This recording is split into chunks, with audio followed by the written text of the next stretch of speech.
Under the soft clatter of silverware and the lazy hum of conversation, my grandfather lifted his wine glass, looked directly at me, and asked the question that shattered my world. "Claire, sweetheart, why don't you live in the house I bought for you?" His tone was gentle, almost confused, as if the answer should have been obvious. My fork slipped from my hand and hit the plate with a sharp clang. I felt every pair of eyes at the table shift toward me. My parents stiffened. My sister, Melissa, froze, and even her husband's chewing slowed to a halt. My pulse hammered against my ribs. "What house?" I whispered. The room went unnaturally still. I didn't receive any house. Grandpa's smile faltered as he turned toward Melissa. And that was the moment she bolted chair-scraping napkin falling heels clattering across the hardwood, leaving behind a silence so suffocating it felt like the whole family had been caught under a collapsing roof. I didn't remember walking to my car after dinner. One second I was sitting there absorbing the shock of Melissa fleeing like she'd seen a ghost, and the next I was gripping my steering wheel in the driveway of my small rental, still hearing Grandpa's words looping in my head. "Why don't you live in the house I bought for you?" None of it made sense. I had just moved back to Oregon after a year in Seattle, a year spent licking the wounds of a divorce I hadn't seen coming. And in all that time, not once had anyone in my family mentioned a house. Not my parents, not my sister, not Grandpa. No one. I pushed open my front door, tossed my keys onto the counter, and leaned against the wall to breathe. The air smelled faintly of cedar from the candles I'd lit earlier, but even the familiarity of home couldn't settle my nerves. I sank into my couch and replayed the dinner again and again, Grandpa's hopeful smile. Dad's tight jaw, Mom nervously smoothing her napkin, Melissa's terrified, guilty expression. It was that look that kept stabbing at me. It wasn't fear of misunderstanding. It was fear of being exposed. My phone buzzed. A message from Grandpa. "Sweetheart, did your parents not tell you I wired the money last year? I thought you were already settled in." My stomach twisted. Last year. Last year when I was in apartments so cramped I could hear my upstairs neighbors sneeze. Last year when I'd worked 2 jobs while paying off my ex's furniture because he'd walked out and left his debts on our joint card. Last year when my family had watched me struggle and never once said a word about help. I typed back with shaking fingers. "What money, Grandpa? What are you talking about?" His reply came instantly, as if he had been waiting all this time for clarity. "I sent $450,000 to your parents. It was for a home in your name. I wanted you to have stability after the divorce. 450,000. The number didn't register at first. It didn't feel real. My parents had never mentioned anything, not in passing, not in hint, not even as a guilt trip. And Melissa, why had she run? There was no world where her reaction made sense, unless she knew exactly what Grandpa was referring to. I pressed the heels of my hands into my eyes, trying to swallow the nausea building in my throat. My parents hadn't raised me to expect inheritance, but they had raised me to believe in trust, honesty, family. Everything suddenly felt like a lie wrapped in a pretty bow. I stood up abruptly, needing air. Outside the night was cold, the kind of Oregon cold that slipped into your bones. I paced the walkway, letting the chill bite at my skin. Questions screamed through my mind. If Grandpa wired the money a year ago, where had it gone? Why didn't I know where was the house? And why out of everyone did Melissa run as if her skin were burning? I walked back inside and grabbed my laptop. I dug through my old emails, searching for anything, any hint that my parents had contacted me about a property, a gift, anything. Nothing. Not even a stray message. My inbox was barren except for work updates from Seattle and a few scattered notes from friends checking in during the worst moments of my divorce, but nothing from my family. My phone buzzed again. This time from my mother. "Can you come by tomorrow? We should talk." I stared at the message. No apology, no explanation, just a gentle nudge, the same tone she used when she wanted to smooth something over without addressing the real issue. For 25 years, that tone had worked on me. It didn't work tonight. I needed answers, and the only person I trusted to give them was Grandpa. The next morning mist hung low over the Willamette Valley. As I pulled up to Grandpa's house, a sprawling craftsman he'd lived in for more than 40 years. The cedar siding, the wide porch, the wind chimes whispering in the breeze it should have brought comfort. But today, unease swirled in my chest. Grandpa opened the door before I even knocked. His silver hair was neatly combed, but his eyes carried shadows of confusion and disappointment. "Claire," he murmured, pulling me into a hug that smelled like old books and peppermint tea. "Come in, sweetheart." We sat at his kitchen table, the same place where he'd taught me long division, where he'd helped me fill out my first college application. Now he looked like a man questioning everything he thought he knew about his own family. "I need you to explain what happened," I said quietly. He nodded, slid a binder across the table, and opened it to a printed email. "Last February, after your divorce, I asked your parents if they thought purchasing a house in your name would help you restart. They said yes. They said you were overwhelmed and they would handle everything." My chest tightened. "And you wired the money?" "Yes." He flipped to a bank statement. There, in bold letters, was the transfer $450,000, Hartman household for Claire's house purchase. The words blurred as my vision stung. There was no ambiguity, no misunderstanding. Grandpa had given them everything I needed to stand up again after my life had collapsed, and they had... What? Pocketed it. Given it to Melissa. Bought something else entirely. "Sweetheart," Grandpa said softly, placing his warm hand over mine, "your reaction at dinner told me you truly knew nothing." He swallowed. "But Melissa's reaction..." "Claire, something is very wrong." Hearing him say it out loud made the truth feel heavier. "Why would they do this to me?" I whispered. Grandpa shook his head. "I don't know. But we'll find out. And Claire, this money was intended for you, not your parents, not Melissa. You." His eyes hardened with a strength I'd rarely seen. "They cannot take your future without consequence." For the first time since dinner, I felt a sliver of clarity, a sliver of anger sharpened into resolve. I wasn't going to be quiet this time. I wasn't going to be swept aside. Whatever my parents and Melissa had done, whatever secret had sent her running from the table, I would uncover it. When I drove away from Grandpa's house, the fog had lifted, giving way to a rare streak of Oregon sun. It felt symbolic, as if the light were forcing itself in through every dark corner my family had tried to hide. Back at home, I made a list: dates, transfers, conversations, everything Grandpa had told me. I pulled bank statements he'd printed. I highlighted the line that held the weight of my stolen future: $450,000. A house meant for me. A gift meant to help me rebuild. And they had taken it. Maybe Melissa had taken all of it. Maybe all three of them had schemed together. Maybe I had never known my own family at all. My phone buzzed again. "This time, Melissa, we need to talk. Please, don't be angry. I can explain." I stared at the message, my pulse steady, my breath surprisingly calm. I typed one sentence, "Then start talking." She didn't respond. But it didn't matter, because for the first time in my life, I wasn't waiting for someone else to define the truth. I was going to find it myself. And once I did, I would take back everything they stole from me, including the house, the trust they shattered, and the respect I should have had all along. I woke the next morning with the same heaviness in my stomach that had kept me awake most of the night. I brewed coffee I couldn't taste, got dressed without knowing what I put on, and drove to my parents' house, feeling like I was walking into a storm everyone else had prepared for, except me. Their neighborhood in Lake Oswego had always looked peaceful: perfect lawns, trimmed hedges, driveways glistening from early sprinklers. But that morning it all felt staged, a backdrop for a family pretending everything was fine. Mom opened the door before I could knock, as if she'd been waiting right behind it. Her eyes were puffy, though she tried to hide it with a quick smile.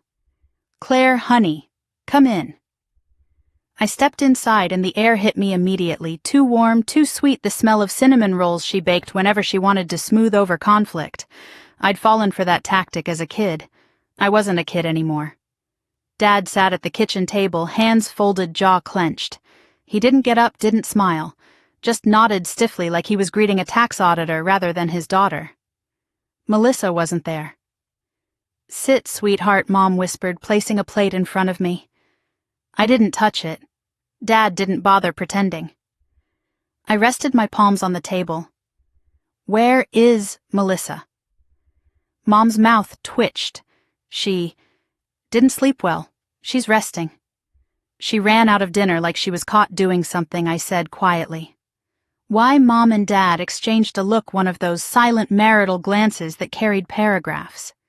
They'd done that my whole life whenever the topic was uncomfortable or when Melissa was involved.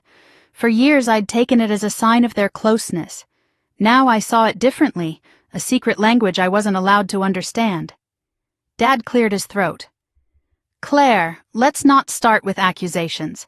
I'm asking a question," I corrected. "Why did she run?" Mom let out a trembling breath. "This isn't about Melissa. It seems very much about Melissa, Mom." Dad's fist tightened on the table.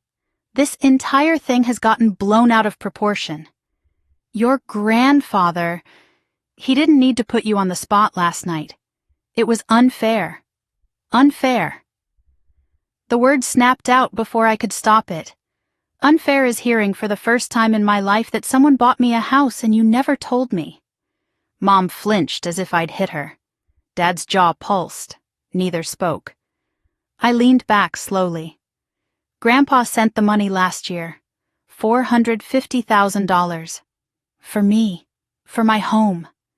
Why didn't you tell me?" Silence settled thick and suffocating. Mom wrung her hands. Dad looked at the counter instead of me. And that hesitation was all the answer I needed. They weren't confused. They weren't innocent. They were guilty. "Say something," I whispered. Mom swallowed hard. "Claire, you were going through so much. The divorce, the move to Seattle. You were barely functioning. We thought you needed space, not pressure." "Pressure?" I laughed under my breath, incredulous. Buying a home meant to help me was pressure. "We didn't want you to feel indebted," Mom insisted weakly. And Dad added, "We thought you wouldn't stay in Oregon. We thought it made more sense to hold on to the funds until you were settled." My skin prickled. They were lying, both of them. "Then why didn't you tell me?" I asked again. Mom's lip trembled. "We didn't want to overwhelm you, sweetheart." Overwhelm, divorce, stress. Their excuses piled higher with every breath. But none of it explained why Melissa had run away like a criminal. "Where is the money now?" I asked carefully. Dad's expression hardened. "That's not your concern." "Yes, it is." "Claire." His tone sharpened. Dad's authoritative voice, the one that shut down conversations. "This isn't about money. This is about family." "No," I said, voice steady, "it's exactly about money. And what you did with it." Mom's eyes filled with tears again. "Please don't raise your voice." "I'm not raising my voice. You're getting upset. You're not answering the question." Dad stood abruptly, the chair legs screeching against the tile. "Claire, enough. Your grandfather shouldn't have involved you. It was meant to be handled privately. Privately between who I asked. You and Melissa, because I wasn't part of that conversation." Mom choked out. "It wasn't like that." "Then explain," I demanded. But she couldn't. Dad pinched the bridge of his nose, pacing. "Look, we never meant for things to get this complicated. Melissa needed help. Her marriage has been strained. Jason lost his job. They were drowning, Claire. Drowning." My heart froze mid-beat. "Are you saying I whispered that you gave them my house money?" Mom burst into tears. Dad didn't answer, and that silence was confirmation. Hot, sickening confirmation. I pushed my chair back, breath shaking. "You stole the money Grandpa sent for me." Dad slammed his fist on the counter. "Don't use that word in this house." "What word, stole?" "Because that's what this is." "It was a temporary solution," Mom pleaded, reaching for me. I pulled away. "We were going to fix it. We just needed time." "A year," I said coldly. "You had a year." Dad stepped closer, lowering his voice. "Melissa needed that home, Claire. She and Jason were in trouble, and I wasn't, my voice cracked. When Jonathan left when I was selling my furniture just to break even when I could barely breathe, did you think I didn't need help? Mom's tears spilled. You've always been stronger. There it was, the original wound, the family script. You've always been stronger. I'd been hearing it since childhood, whenever Melissa got her way, whenever she was excused, whenever I was told to give up my turn, my chance, my space. You're older, Claire. You're stronger. Let your sister have this. But this wasn't a toy. This wasn't a dress. This was a home, my future, my stability. Melissa is fragile, Mom whispered. You know this. I know she's manipulative, I whispered back. And you let her be. Dad's face reddened. Don't you dare speak about your sister like that. Then tell me why she ran from the table last night. Mom hiccuped. She panicked. Because she knew I said. She knew Grandpa had given the money to you for me. She knew the house was supposed to be mine. Neither of them denied it. Mom wiped her eyes. We didn't want you to resent her. I didn't resent her, I said. But I think I do now. Dad exhaled sharply, frustrated. You don't understand the full situation. Then explain it. He opened his mouth but closed it again. I stared at them both. Unreal. Absolutely unreal. I stood and grabbed my purse. Mom scrambled up. Claire, please don't leave like this. We can fix this. How, I demanded. You spent the money. You bought the house for Melissa. You lied for a year. You let me believe I was on my own. Dad snapped. You were on your own by choice. My choice. My laugh was hollow. No, my divorce wasn't a choice. My exile was forced. And clearly my family's loyalty was never mine to begin with. I moved toward the door. Mom followed me, her voice trembling. Sweetheart, don't go to your grandfather, please. He'll see this the wrong way. There's only one way to see this, I said. And it's the truthful one. At the doorway, Dad said sharply, if you bring anyone else into this, you'll tear this family apart. I paused, hand on the doorknob. Then I looked back at him. The man who raised me, protected Melissa, and sacrificed me.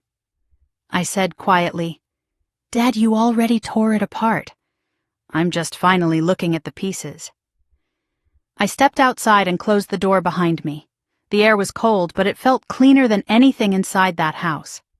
As I walked to my car, one final thought crystallized sharp and undeniable. If they'd lied about something this massive, what else had they been hiding? Why had they chosen Melissa over me so easily? What did they fear would happen if the truth came out? I started the engine, heart pounding with clarity I hadn't felt in years. This wasn't a misunderstanding. It was betrayal. And I was done pretending otherwise. Tomorrow I would meet with someone who could help me answer every question they refused to a lawyer. The kind who didn't care about keeping families comfortable, only about uncovering the truth. If my family wanted me to stay quiet, they had underestimated the daughter they raised to be strong. I wasn't strong because I had to be. I was strong because they never left me another choice. The law office was smaller than I expected. Plain beige walls, a row of certificates in matching frames, and a receptionist whose voice was so soft I had to lean forward just to hear her ask me to sign in. But despite the simplicity of the place, something shifted inside me the moment I walked in, something like the first inhale after breaking the surface of deep water. Relief mixed with fear, certainty tangled with doubt. I wasn't used to fighting for myself. I wasn't used to being the one who pushed back instead of folding, but I also wasn't used to having $450,000 stolen from me. The receptionist pointed me toward a door at the end of the hall. Ms. Hartman, Attorney Caldwell is ready for you. I wiped my palms on my jeans before twisting the handle. Attorney Sophia Caldwell looked nothing like the sharp, severe lawyers I'd imagined. She was maybe in her late 40s, wore a burgundy sweater instead of a blazer, and had a warm, steady expression that made me feel safer than I had in days. Her desk was stacked with neat piles of papers, and she motioned for me to sit in one of the 2 chairs across from her. You must be Claire, she said, adjusting her glasses. Your grandfather called ahead. He said you might be stopping by. Of course he did. Grandpa wasn't one to wait for things to resolve themselves. "Yes," I said, sitting. I think I need help. That's usually why people end up in this chair." She gave me a small smile. "Why don't you tell me what's going on?" I took a breath, steadying myself as I opened my folder, the one Grandpa and I had filled the night before with printouts of emails, bank transfers, and dates highlighted in yellow. "My grandfather wired $450,000 to my parents last year," I began.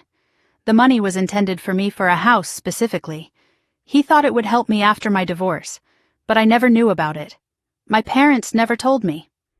"And now?" Sophia waited, pen poised. "Now I believe they used the money to buy a house for my sister instead, a house in her name, and they didn't tell me because they didn't want me to know." Sophia wrote something quickly, then met my eyes. "Did your grandfather specify in writing that the money was meant for you?"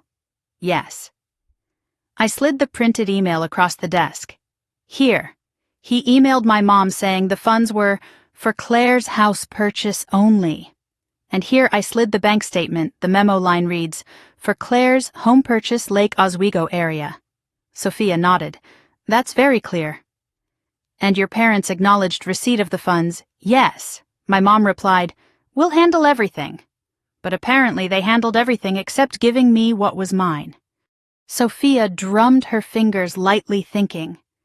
"Do you know if the house your sister lives in was purchased around the same time?" "It was," I said, feeling anger reheat inside me. "Last February. And she lives in the house now, although she didn't admit it last night." Sophia paused. "And you have reason to believe the funds your grandfather intended for you were diverted to that property." "I don't have direct proof yet," I admitted. "But the dates line up. Melissa's reaction last night was not innocent. And my parents couldn't explain anything without contradicting themselves." "Understood," she said gently. "This is very serious, Claire. Misusing funds designated for someone else, especially under documented intention, can be considered conversion or civil theft. There are also potential fraud implications." The words made the air feel heavier. "Fraud," I repeated under my breath. "Yes. A court would look at the written intention, the transfer, and the outcome. If the money was meant for you but was used to purchase an asset in someone else's name, that's misappropriation." I swallowed. "So what do I do?" "We need evidence," she said. "Documents, deeds, financial records." "But the foundation is strong. Let's start with what we can confirm." She clicked her keyboard and pulled up an online property search. "You said your sister's house is in Lake Oswego?" "Yes, on Alder Lane." Sophia typed the address. My breath caught when the property page appeared. The deed belonged entirely to Melissa Hartman. No mention of my parents' names, no mention of joint ownership, no mention of a loan co-signer, although there was a lien indicating a home equity loan had been taken out shortly after the purchase. My pulse pounded. They refinanced it. "Looks like it," Sophia said. "That suggests they used it as collateral for something." "Do you know what?" "No," I whispered. "But Melissa always had debt issues. She and Jason..." My voice trailed. Sophia clicked through a few more screens, then sat back. "Claire, I want to be honest. We can build a strong civil case, especially with your grandfather's documentation. But before we file anything, I suggest you gather as much information as possible quietly. Don't confront them again. Don't accuse them directly. Just observe." I nodded. I understood. But inside me, emotions churned: anger, betrayal, confusion, fear. How had my own family orchestrated something like this without guilt eating them alive? Sophia continued, "You also need to prepare yourself mentally. These cases are painful. When family is involved, it rarely stays clean. People will get defensive. They may try to frame you as ungrateful or dramatic." A sad, humorless laugh escaped me. "They already are." She gave me a sympathetic look. "Get copies of everything related to the house. We'll proceed once we know the extent of misappropriation." When I left the office, Oregon drizzle had turned into real, rain-cold, steady sheets falling as if the sky had been holding its breath until I walked outside. I sat in my car, forehead against the steering wheel, letting the rain swallow the silence. Fraud, civil theft, misappropriation. Words that didn't belong to warm family dinners or holiday gatherings. Words that belonged in courtrooms and crime shows. But they were the words that described what my parents and sister had done. My phone buzzed. "Melissa, again." "Claire, please answer. We can fix this." I didn't answer. Instead, I drove to Lake Oswego straight to Alder Lane. I wasn't sure whether it was courage or recklessness that guided me there, but something in me needed to see the truth with my own eyes. Her house, my house, sat at the end of the cul-de-sac beneath towering cedars. 2 stories, sage-green exterior wraparound porch, the kind of home I'd pictured myself in during the darkest months after my divorce. A home where I could breathe, rebuild, start over. Melissa's SUV was in the driveway. Lights were on inside. Through the front window, I saw her pacing the living room phone in hand, hair pulled into a messy bun. She kept wiping her eyes and glancing toward the door like she expected someone me to walk in. She paused, stared at her phone screen, then threw herself onto the couch and covered her face. For a fleeting moment, I felt pity. Then I remembered her running from the table. I remembered my parents' excuses, their lies. I remembered the $450,000 that disappeared into a house I was never allowed to know about. And the pity evaporated. I sat in my car watching Melissa's silhouette move through the rooms as freely as if she owned the air inside them, which she did on paper. I let the anger settle, not red-hot or impulsive, but cold and clear. Sophia's voice echoed in my mind. "Gather quietly." So I did. I took pictures of the house, the car, the mailbox, with her name printed neatly. I recorded the timestamps. I gathered evidence not for revenge, but for justice. When I finally drove away, dusk had begun to settle over the neighborhood, the streetlights blinking on like tiny, watchful eyes. My sister lived inside a dream that belonged to me, and I was going to take it back, not out of spite, not out of jealousy, but because it was mine. Stolen things have a way of finding their way home, especially when the person they were stolen from finally stops being afraid to ask for them back.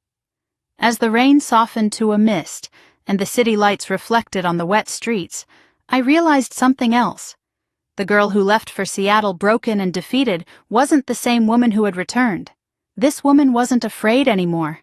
This woman was ready to fight, and the first battle would start tomorrow with the deed office.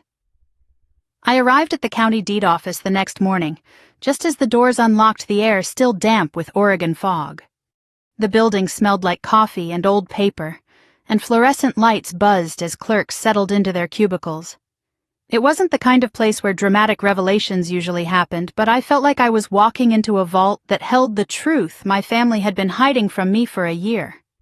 A woman with cropped gray hair and bright purple glasses greeted me at the front counter. "Morning, how can I help you?" I swallowed hard, gripping the folder in my hands. "I need a copy of property records for a house on Alder Lane in Lake Oswego. Specifically, I need the purchase details and the title history." She nodded, typing quickly. Address I gave it, forcing my voice to stay steady. Her eyebrows lifted.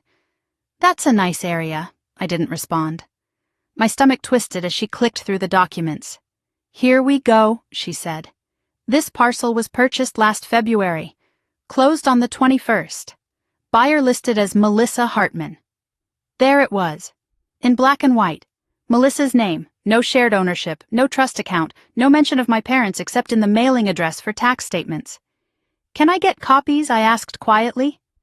"Of course. Printed or digital? Both." She printed the deed, the loan records, the refinancing documents, and even the county tax history. Each sheet felt heavier than the last. When she reached the refinancing page, she paused. "Looks like they pulled out a home equity line of credit a few months after purchase," she said. "Significant one." "How significant?" She checked the numbers. $250,000. My throat tightened. They hadn't just used the stolen money to buy the house, they'd borrowed even more against it. My sister and parents weren't just dishonest. They were financially drowning, desperate enough to use my future as collateral. "Thank you," I murmured, gathering the papers with trembling hands. "Anything else?" the clerk asked kindly. I hesitated. "Is there any record of the funding source? Where the original purchase money came from?" She shook her head. "Not on our end, but the title company would have it. You can request a copy of the settlement statement from them." I nodded. "I'll do that." I stepped outside into the cold, gripping the documents like lifelines. My phone buzzed with a message from Melissa again. "Claire, please. We need to talk. I never wanted you to find out this way." I didn't respond, not yet. Instead, I drove to the title office. The receptionist checked her system and retrieved the settlement statement. One glance at the incoming funds column made my stomach drop. Origin of wire, Hartman household, checking $450,000. They used the exact amount Grandpa sent. Precisely. No hesitation, no attempt to disguise it. My name appeared nowhere, not as purchaser, not as beneficiary, not even in side notes. It was Melissa's windfall, and my erasure. I left the office feeling like the ground beneath me had tilted. People walked past me, oblivious to the betrayal unfolding inside my chest. Cars hummed along the road, normal life continuing, while mine cracked open seam by seam. I drove aimlessly for a while, ending up at a viewpoint overlooking the river. With trembling fingers, I spread the documents across the passenger seat. The wind coming through the cracked window rustled the pages, but the truth stared back unshaken. They knew it was mine. They took it anyway, and they built a life out of my stolen foundation. My phone buzzed again, this time from my mother. "Claire, please come home today. We should talk as a family. Don't involve your grandfather. It will break his heart." Break his heart. They'd already done that. They'd broken mine, too. My phone buzzed again. "Melissa, I never meant to hurt you. Please let me explain. Don't go to a lawyer. We can fix this." My chest tightened. So she knew about the lawyer. She must have talked to Mom. They were scrambling now, panicking, not because they loved me, but because they feared consequences. I leaned back in my seat, staring at the river's gray ripples. The betrayal hit me in waves, sharp, cold, unrelenting. They'd watched me leave Oregon for Seattle with nothing but 2 suitcases and a fractured heart. They'd watched me struggle financially, emotionally, mentally. They'd watched me work a second job to stay afloat, all while they sat on $450,000 meant to give me stability. Why, I whispered to the empty car, why would you do this to me? There was no answer, only my own reflection, in the window eyes shining with hurt I didn't want to let spill. After a long moment, I exhaled, wiped my eyes, and gathered the documents. There was only one place I could go next. One person who deserved to see the truth before I did anything official. Grandpa. I drove to his house, feeling the weight of every mile. When he opened the door, his face lit up until he saw my expression. Sweetheart. What happened? I stepped inside and laid the documents on his kitchen table. His hand trembled as he reached for the deed. For a long moment he said nothing. His eyes scanned the papers, purchase dates, wired amounts, Melissa's name in bold letters. His jaw tightened. His usually gentle expression hardened into something I'd never seen from him before. "They stole it," he whispered. "They really stole it." I nodded, throat tight. "And they refinanced it. They're deeper in debt than they've ever been." Grandpa sank into his chair, shoulders heavy. "I trusted them. I trusted your mother to do what was right." His voice cracked. "I gave that money to help you start again. But they helped themselves instead." I sat beside him. "I'm so sorry, Grandpa." He shook his head. "No, I'm sorry. I never should have gone through them. I should have given it directly to you." He looked at the documents again, anger simmering in his eyes. "They took advantage of you and of me." I hesitated. "There's more." His gaze lifted. "The lawyer says, with this documentation, I have a strong civil case. They misused funds intended for me. I can legally force the property to be transferred back." Grandpa exhaled deeply, closing his eyes for a moment. "As you should. They have to face the consequences." Then he added quietly, "Even if it breaks the family apart." My chest squeezed. Dad said the same thing. That if I told anyone I'd tear the family apart. Grandpa snorted. "Your father lost the right to lecture you about family the moment he kept this from you." For the first time in days, I felt the fire in me steady rather than burn chaotically. We sat in silence for a moment, the weight of everything pressing in around us. Finally, Grandpa said, "Sweetheart, you need to be very careful from here. Your parents, Melissa, they will try to guilt you, manipulate you, make you feel like you're the one doing something wrong." "I know. Don't fall for it. You didn't create this situation." "They did." I nodded, grateful for his clarity. Before I left, Grandpa placed his hand over mine. "I'm proud of you," he said quietly, "for standing up for yourself. It's long overdue." I drove home feeling steadier, but that calm shattered when I pulled into my driveway and saw someone sitting on my porch steps. Melissa. She stood when she saw me, eyes, red arms wrapped around herself like she was bracing for a storm. "Claire," she whispered, stepping closer, "please, please don't do this." I didn't move. "Do what you went to a lawyer." Her voice cracked. "Mom told me." And you can't. You don't understand. Things are complicated. Jason, he's out of work. We had medical bills. We were drowning. We used my house money to save yourselves," I finished. "I understand perfectly." Tears spilled down her cheeks. I didn't want to. "I told Mom it wasn't right, but she said you'd be fine, that you'd bounce back. You always do." And "Oh," I whispered. "So it was easier to sacrifice me than to accept responsibility for your own life." She flinched. "Please, Claire, I'm begging you. If you go through with this, we'll lose everything. You lost everything," I said softly, "the moment you stole mine." She shook her head, crying harder. "You're my sister. Please, don't ruin us." Her words were knives, but not sharp enough to cut away the truth. "I'm not ruining anything," I said. "I'm reclaiming what was meant for me." Melissa covered her mouth, sobbing. "Claire, please, I'm so scared." For a second, only a second, I felt my resolve waver. Then I remembered the deed, my name missing, my parents' lies, the year I spent struggling alone. "I'm sorry, Melissa," I said quietly. "But you should be scared."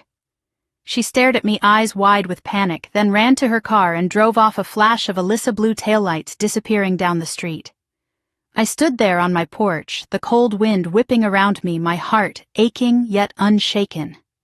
There was no turning back. My family had crossed a line that could never be uncrossed, and I was done paying the price for their choices. I didn't sleep that night. Every time I closed my eyes, my mind replayed Melissa's tear-streaked face on my porch, begging me not to ruin the family, as if she hadn't already torn it apart long before I ever walked into a lawyer's office. I lay awake until dawn, staring at my ceiling, listening to the rain tapping restlessly against my window, like it was urging me forward. By the time morning came, I had made a decision. I wasn't waiting anymore. I was going to get the rest of the documents, loan statements, refinancing contracts, anything that tied Melissa and my parents to the misuse of Grandpa's money. And I knew exactly where those papers would be, my parents' house. They weren't the type to use digital storage. My mom still printed out online receipts just in case. Everything important was always tucked inside the same cherrywood filing cabinet in Dad's study. And since Melissa's panicked reaction last night told me they were scrambling, I knew I had a small window before they tried to hide or destroy anything. I dressed, grabbed my keys, and headed out while the world was still foggy and half asleep. When I pulled into my parents' driveway, their house looked deceptively peaceful. Birds perched on the maple tree out front. A newspaper sat neatly folded on the porch. Nothing looked broken, even though the truth festering inside felt like a bomb waiting to detonate. I rang the doorbell. Mom opened the door, her expression tight and exhausted. She looked like she hadn't slept either. Her eyes flicked over me with a mix of guilt and fear. "Claire," she murmured, stepping aside. "Come in." I walked past her without speaking. Dad was in the kitchen gripping a mug of coffee like it was the only thing holding him upright. His jaw clenched when he saw me. "We need to talk," he said. "We will," I replied, "after I get what I came for." He frowned. "What does that mean?" "I want the documents," I said calmly. "The refinancing paperwork, the settlement statements, any contracts you or Melissa signed regarding the Alder Lane property." Dad slammed the mug onto the counter, coffee sloshing over the side. "Absolutely not." Mom flinched. "Please, both of you, let's not start like this." I looked at her. "Mom, you can either give me the documents or I'll subpoena them. Your choice. But one way or another, I'm getting them." Her face crumpled. "How can you talk to us like this?" "Like what?" I asked quietly. "Like someone you stole from, like someone you lied to, like someone who deserved better." She covered her mouth, tears forming again. Dad stepped closer, voice low and sharp. "You think you're the victim here, Claire. After everything we've done for you, everything we've sacrificed, you walk into our house and accuse us of stealing from our own daughter." My jaw tightened. "Dad, there's an email. There's a documented wire transfer. There's a deed with Melissa's name on it. I'm not accusing, I'm stating facts." "We did what we had to do," he snapped. There it was. The truth behind the panic. Why, I asked. Why did you have to do it? Dad turned away. Mom wiped her eyes, trembling. "You don't understand," she whispered. "Melissa, she was drowning. Jason lost his job. Their medical expenses." "Stop," I cut in. "You're explaining what you did with the money. I'm asking why you thought stealing it from me was the solution." Mom closed her eyes. Dad exhaled through clenched teeth. Finally, Mom whispered, "Because you always land on your feet. You're strong, you're independent. Melissa isn't. She needed it more." My heart cracked in two. There it was, the quiet favoritism I'd felt my entire life finally spoken aloud. The invisible scale they used to weigh our value. The belief that Melissa deserved saving more than I did, so you sacrificed my future to protect hers. "No," Mom choked. "We didn't think of it like that. But that's exactly what it was," I said. Dad's voice hardened. "You were doing fine in Seattle, better than fine. We didn't think you needed the money." "I didn't," I said, "because I didn't know it existed." That shut them both up. Silence stretched tight across the room. I took a steadying breath. "I'm going to the study. I want the documents." Dad moved to block the hallway. "You're not taking anything," he said. "Not until we talk this through." I met his gaze without blinking. "Dad, if you force me to escalate this legally, there will be criminal implications." His eyes widened just enough to confirm he knew exactly how serious the situation was. "Don't threaten us," he growled. "I'm stating reality," I replied. "But we can keep this civil if you give me what I came for." Mom touched his arm gently.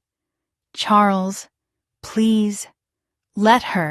Fighting her will only make it worse." He hesitated but moved aside. I walked down the hallway, my heart pounding. The study door creaked open, revealing the same room I'd done homework in as a teenager. The same bookshelves, the same worn armchair where Dad used to read the news every morning. But the air felt colder now, heavy with betrayal. I knelt beside the cherry wood filing cabinet. The moment I opened the drawer, my breath caught. Right on top, almost too conveniently, was a manila folder labeled Alder Lane Documents. I pulled it out, hands shaking as I opened it. Inside were copies of everything: the loan application, the refinancing contract, the settlement statement, and worst of all, emails between Melissa and my parents discussing the purchase. The first email was from Melissa. "If Claire finds out, she'll lose it. You promised you'd handle the money quietly. She doesn't need a house anyway. She's moving to Seattle. It makes more sense for us to use it." My lungs tightened. The next was from my mother. "We'll tell her Grandpa gave us a smaller amount for emergencies. She never has to know." Dad's reply: "We're doing the right thing. Claire will manage. Melissa can't." For a moment I couldn't breathe. My own family had considered me unnecessary, disposable, an afterthought. I scanned the papers quickly, taking photos of everything. Then I placed the folder back exactly as I'd found it. When I stepped out of the study, Mom and Dad were waiting in the hallway. Mom's eyes widened when she saw my expression. "Claire, please, we were desperate." Dad looked defiant, not remorseful.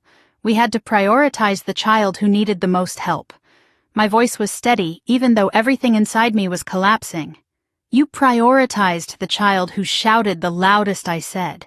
"Who manipulated you? Who let you believe she was helpless?" Dad bristled. "Melissa has struggled her entire life." "And I haven't," I asked. "You didn't see me struggle because I didn't make you watch." Mom stepped forward, reaching for me. "Sweetheart," I flinched backward.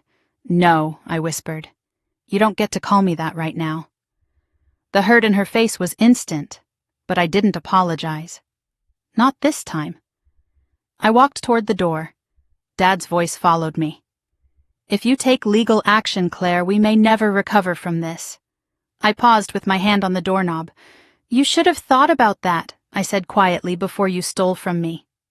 I left without looking back. In the driveway, the morning air stung my cheeks as I climbed into my car. My hands trembled as I gripped the steering wheel, not from fear, but from the shock of finally seeing the truth laid bare. They hadn't stumbled into a mistake. They had made choices, deliberate, documented choices, and none of them had included protecting me. My chest ached as I drove away, the weight of what came next pressing down on me. I wasn't just fighting for a house. I was fighting for the version of myself I had been forced to abandon, the daughter who believed her family would choose her when it mattered. Now I knew better. And now I was choosing myself. I drove straight to Sophia Caldwell's office without calling ahead, the manila folder on the passenger seat like a ticking bomb. My reflection in the rearview mirror looked unfamiliar, cheeks flushed, jaw clenched, eyes bright with the kind of betrayal that didn't fade overnight. When I walked into the law office, the receptionist didn't even ask if I had an appointment.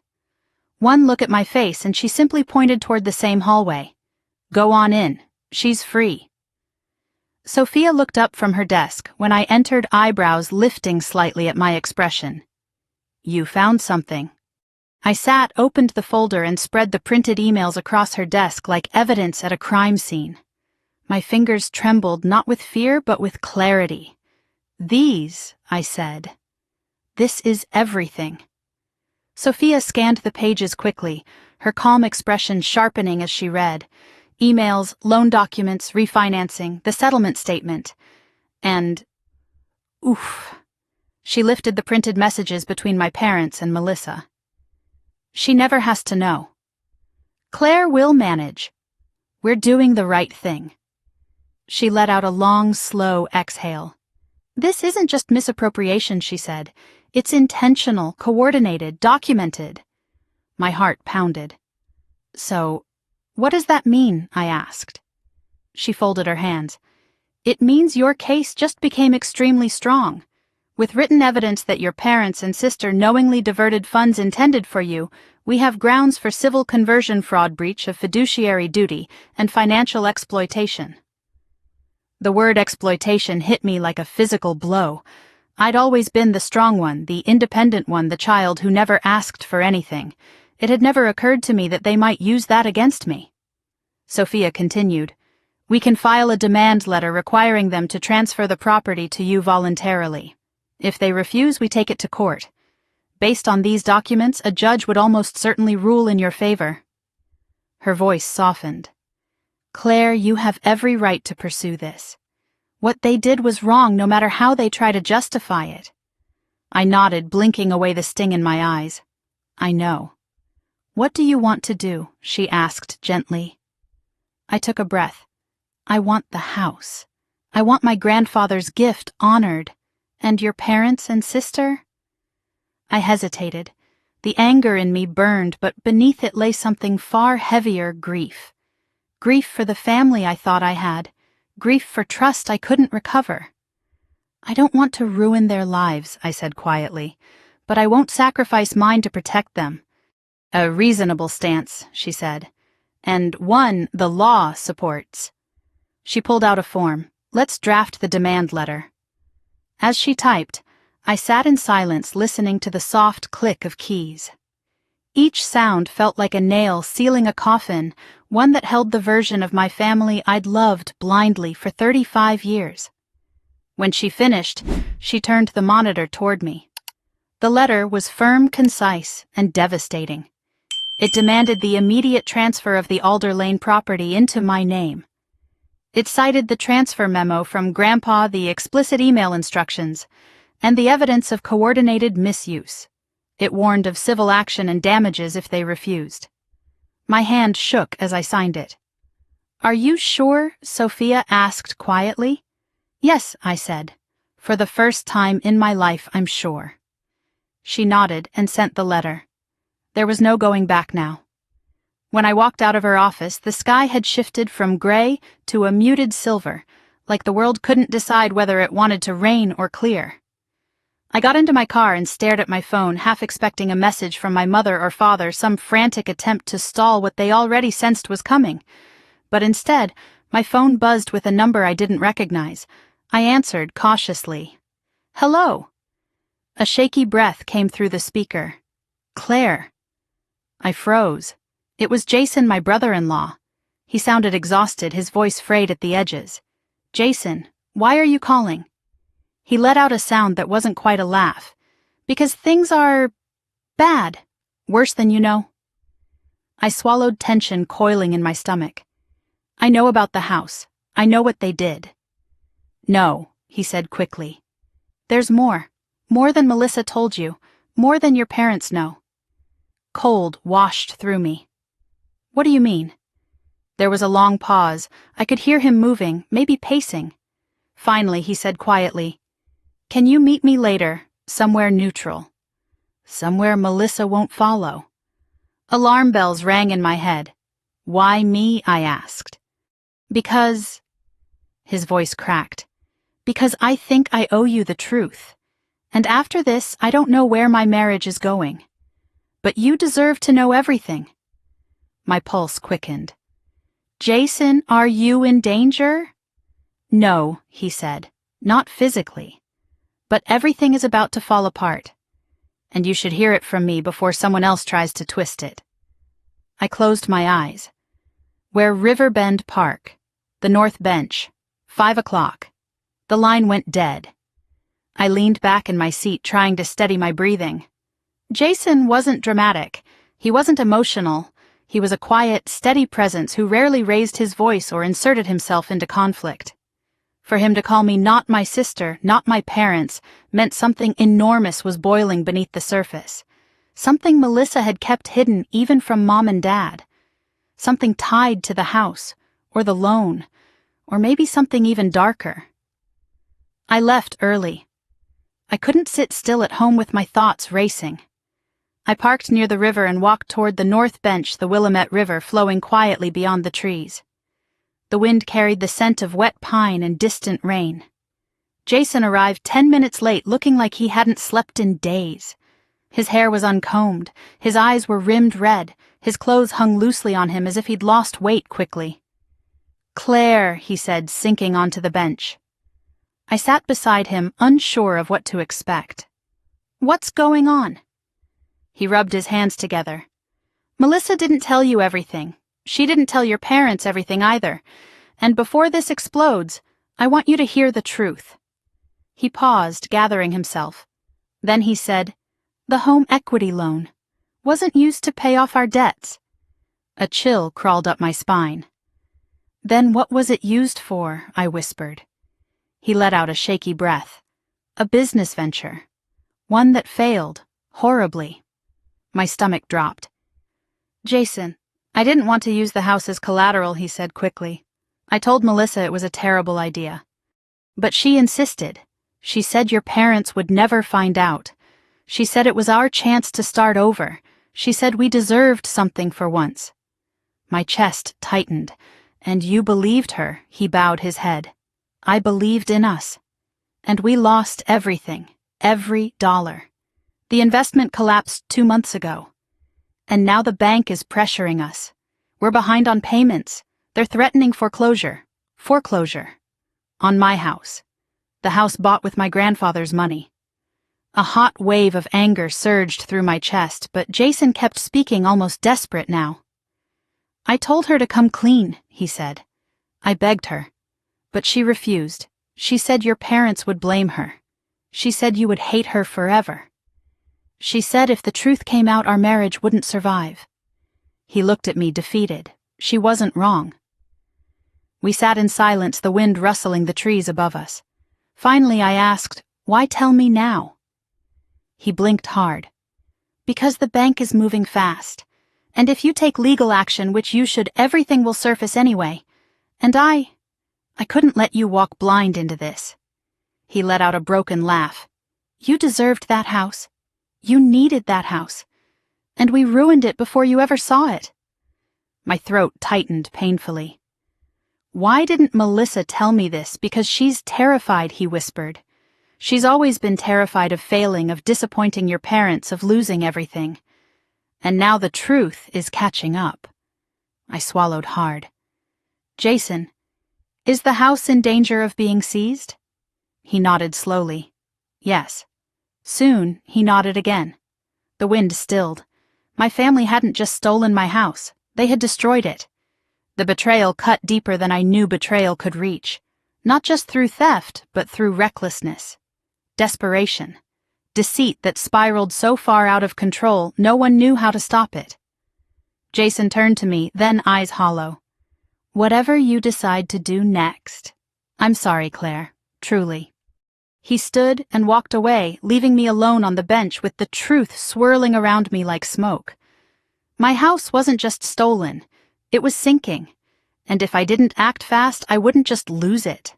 I'd lose any chance of reclaiming what was rightfully mine. Tomorrow, everything would change. Tomorrow, the real fight would begin. I sat in my car after Jason left, staring at the river until the sky began to darken. The wind rippled across the water, carrying a bitter kind of cold that settled into my bones. Foreclosure. The word kept repeating in my mind like a warning bell. My house, Grandpa's gift, was circling a drain I didn't even know existed. And Melissa had let it happen. My own parents had let it happen. They had gambled with something that wasn't theirs. Something meant to be the foundation of my second chance. Something meant to heal me after everything I'd lost. I drove home slowly, my thoughts tangled and sharp. Every red light, every turn, every stretch of road felt surreal. When I finally walked inside, I set my keys on the counter and sank onto the couch, letting the silence swallow me. I didn't cry. Not yet. The anger was too hot, too steady, too painfully clear for tears. Instead, I grabbed the folder of documents and laid everything out on my coffee table, the emails, the loan statements, the settlement records. And then finally, the foreclosure warnings Jason had taken pictures of on his phone and sent to me as I drove home. My house was in real danger, and they had done nothing. My phone buzzed. A call. Grandpa. I hesitated before answering. The moment I heard his voice, all the tightness in my chest loosened just a little. "Claire. How did it go with the attorney?" I closed my eyes. "Grandpa. There's more. I told him everything about Jason, about the failed business venture, about the home equity loan, about the foreclosure notices. With each revelation, his breathing grew heavier. When I finished, there was a long silence. Then he said in a voice I'd never heard from him before, quiet, hollow, wounded. "They didn't just misuse my money, they destroyed it. That broke something in me. Grandpa, I'm so sorry." "No," he said firmly. "I'm sorry. I trusted the wrong people. And I hurt you in the process." I felt my throat tighten.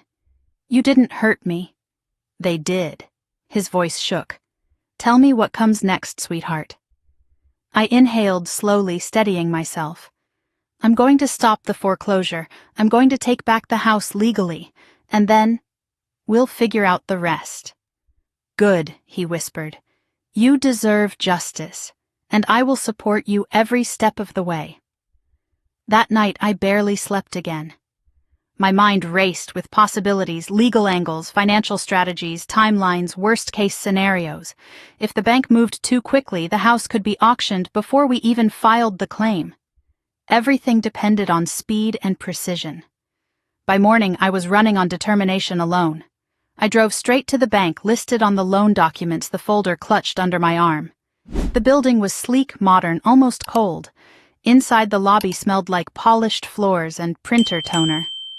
A man in a navy suit approached when I stepped inside. "Welcome.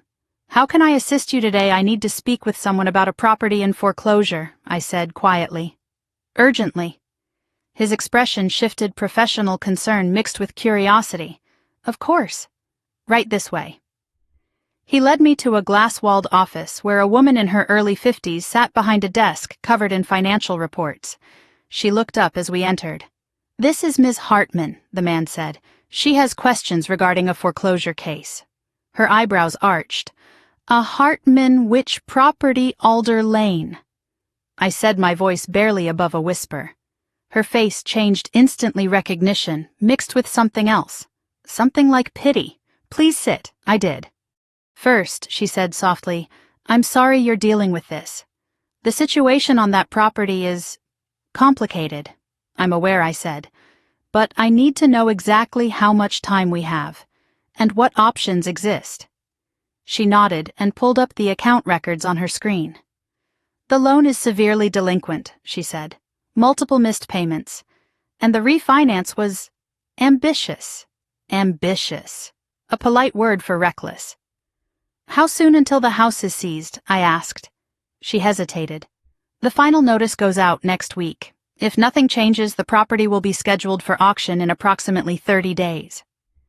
My breath left me in a slow, cold wave.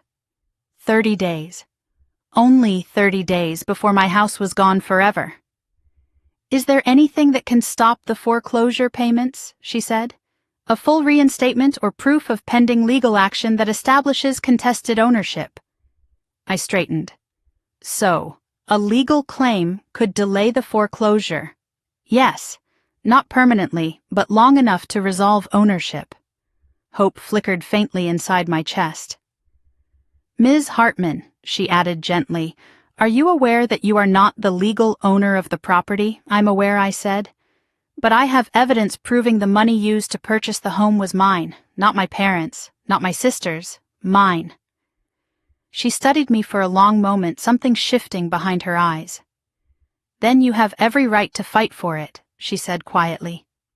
"Families. They make mistakes, some bigger than others. But if the home was intended for you, you should not lose it because of someone else's choices." The kindness in her words almost undid me. "What do I need to provide?" I asked. "Proof," she said. "Documents. A demand letter. Evidence of intent. I have all of that." She folded her hands. "Then I suggest filing a claim as soon as possible. If you or your attorney submit notice of disputed ownership, the bank will freeze foreclosure proceedings temporarily." "Temporarily is enough," I said. "It buys us time." When I left the bank, I called Sophia immediately. "File it," I told her. "File the ownership dispute today." She didn't hesitate. "I'll get it done." That afternoon, a certified letter from her office was sent to the county court, the bank, and my parents' home. It stated the following: the Alder Lane property was purchased with funds exclusively intended for Claire Hartman. The current deed holder obtained the property through fraudulent misappropriation of designated funds. Legal ownership is hereby contested. It was official. But the official fight was only one part of the storm that was coming. The other part arrived at dusk. I was in my kitchen reheating leftovers when I heard a frantic pounding on my front door. Not knocking, pounding. I froze, then opened it. My mother stood on my porch, hair disheveled, eyes red and wet, breathing hard as if she'd run all the way from Lake Oswego to my doorstep. "Claire," she sobbed, grabbing my arm. "What have you done?" I stood completely still. I did what I had to. She shook her head violently. "You sent a legal notice. Your father is furious. Melissa is devastated. We didn't think you'd actually... How could you?" How could you turn this into a legal war? I pulled away from her grip. Mom, you stole from me. No, she cried. We borrowed from you. There's a difference. You never intended to return it. She flinched. We hoped things would get better. We thought the investment would work. We thought we could repay the money and fix everything before you found out. And now, she covered her mouth, choking on sobs. Now everything is collapsing. Her voice lowered to a whisper. You're going to destroy your sister. My voice hardened into something cold. Melissa destroyed herself the moment she signed her name on a house bought with money that wasn't hers. Mom shook her head. You don't understand. She's falling apart. Jason told her he might leave. She can't sleep. She can't eat. She's terrified she's going to lose everything. She was never entitled to any of it, I said. Mom stared at me, stunned, like she was seeing me for the first time, as if she finally realized I wasn't bending this time. Her voice cracked. You're not the daughter I raised. The words hit like a slap, but I didn't let them break me. No, I said softly. I'm stronger. She staggered back, tears blurring her vision. Please, she whispered, voice breaking. Please don't take the house. Please don't let the bank take it. There has to be another way. There is, I said. They signed the house over to me. Now, before the auction. She stared at me, her breathing trembling. That will destroy Melissa, she said again. I inhaled slow and deep. I'm done sacrificing myself to save her. Mom's tears fell harder. She stepped back off the porch, shaking her head like she couldn't understand how her eldest daughter had become someone who could fight back. But I understood. I didn't become this woman overnight. They made me. Go home, Mom, I said quietly. Think about what comes next. Because I have.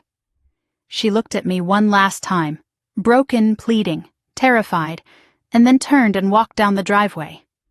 When the door closed behind me, I pressed my palms to the wood, breathing slowly, letting the silence settle.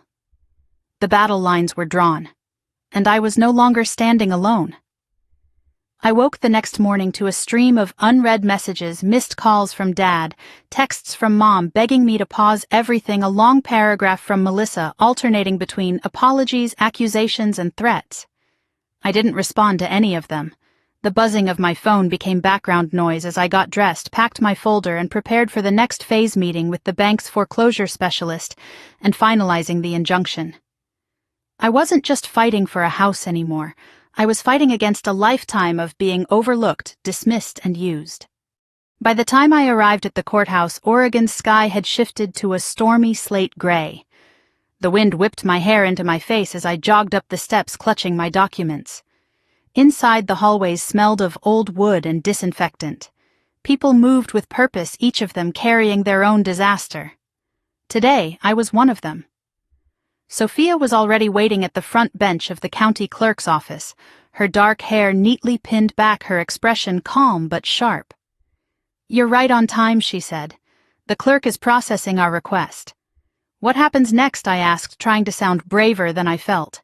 She handed me a copy of the injunction request. Once this is filed, the foreclosure is legally paused.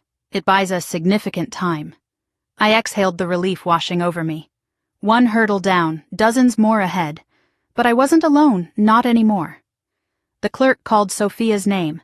Papers were stamped, signatures exchanged. And just like that, the Alder Lane property was frozen. Safe. For now. As we walked outside, Sophia said I'd recommend a forensic accountant next. We need the paper trail to be airtight. My stomach clenched. This was becoming bigger than I'd imagined. More formal, more public, more real. Do we have to? I asked. If we want to ensure the house is transferred and protected, she said yes. I nodded. Okay, let's do it. But as I walked toward my car, a figure stepped out from behind a pillar. Dad. He looked older than he had 2 days ago, the strain etched into the lines around his mouth and eyes.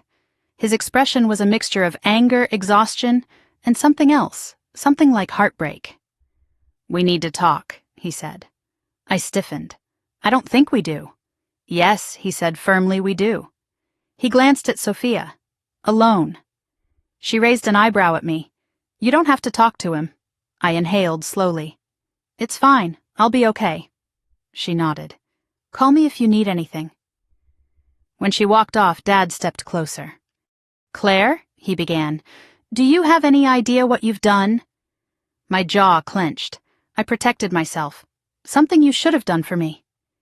He shook his head, disbelief flashing across his face. Do you think the bank cares about your injunction? They'll still pursue us. They'll still come after us for the unpaid loan.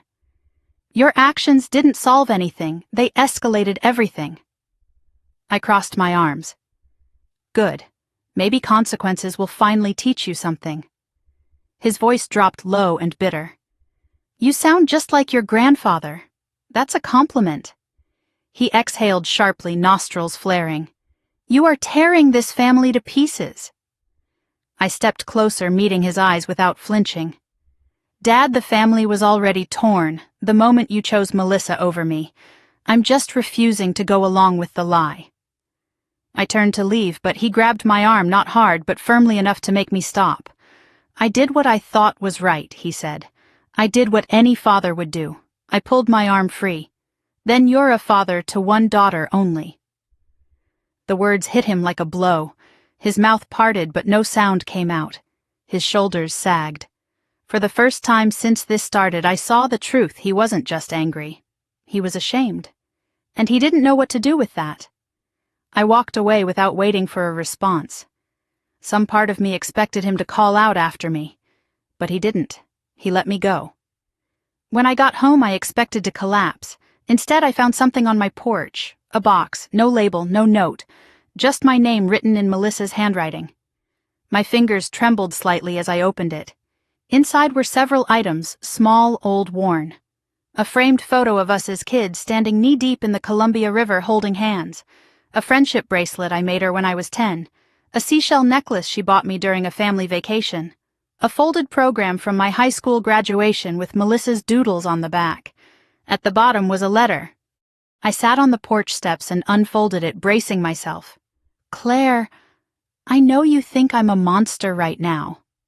Maybe I am. Maybe I deserve that. But I swear to you I didn't mean to hurt you. Things spiraled faster than I expected. I was scared.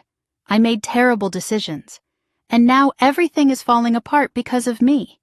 You were always stronger than me. You always seemed okay. I thought you didn't need the help. I thought you wouldn't even want the house. I don't know what I thought. I guess I wasn't thinking at all. I'm sorry. I know that doesn't fix anything. I know it's not enough. But I'm saying it anyway. I don't want to lose you, Claire. Please don't let this be the end. Melissa. The tears came then, not because I forgave her, but because she had finally said something real. Something that wasn't wrapped in excuses or self-preservation. But honesty wasn't the same as repair. Not even close. I set the letter aside and stared out at the quiet street, letting the cool air dry my tears. My phone buzzed with another message. This time from an unknown number. Ms. Hartman, this is Detective Rowell with the Lake Oswego Police Department. We received notice from the bank regarding suspected financial misconduct involving the Alder Lane property. We need to speak with you as soon as possible. My breath caught. This was no longer just a civil matter. It was becoming criminal. The next day I sat in a small interview room at the police station, my palms sweating despite the cold air conditioning. Detective Rowell was a tall man with kind eyes and a professional calm that made me feel safe. He took notes as I explained everything: Grandpa's transfer, my parents' emails, the loan, the foreclosure, Jason's confession. When I finished, he leaned back, studying me carefully. This is serious, he said. Very serious. The misuse of designated funds, the forged explanations, the refinancing, they create a pattern of deception. Depending on evidence, charges could range from fraud to financial exploitation. My stomach twisted. I don't want them arrested. He nodded. But you do want the truth acknowledged. Yes. And the house restored to you. Yes. He folded his hands. Then you may need to testify if this moves forward. Family cases are always complicated, but your documentation is strong. I left the station feeling like I'd been hollowed out. The weight of everything sat heavily on my shoulders.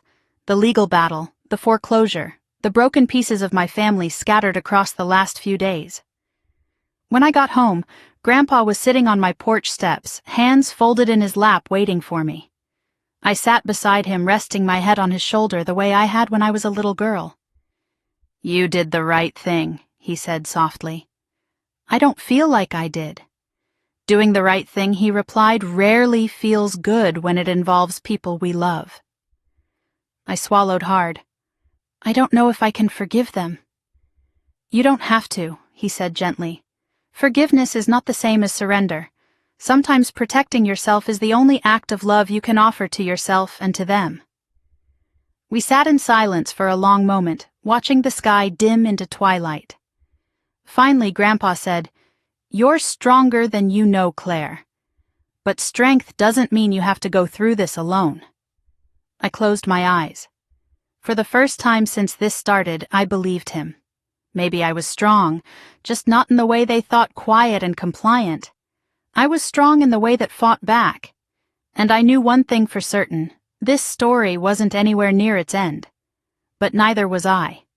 The morning of the mediation hearing arrived colder than expected, the kind of sharp Oregon chill that seeped into your coat and made you question every step you took. I stood outside the county building with a folder against my chest, breathing slowly, trying to settle the storm inside me.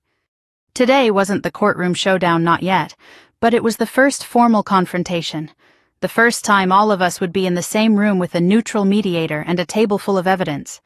It felt like the beginning of the end. A car door slammed behind me. I turned to see Melissa climbing out of Dad's SUV. Her eyes looked swollen from crying mascara smudged beneath them like faint bruises.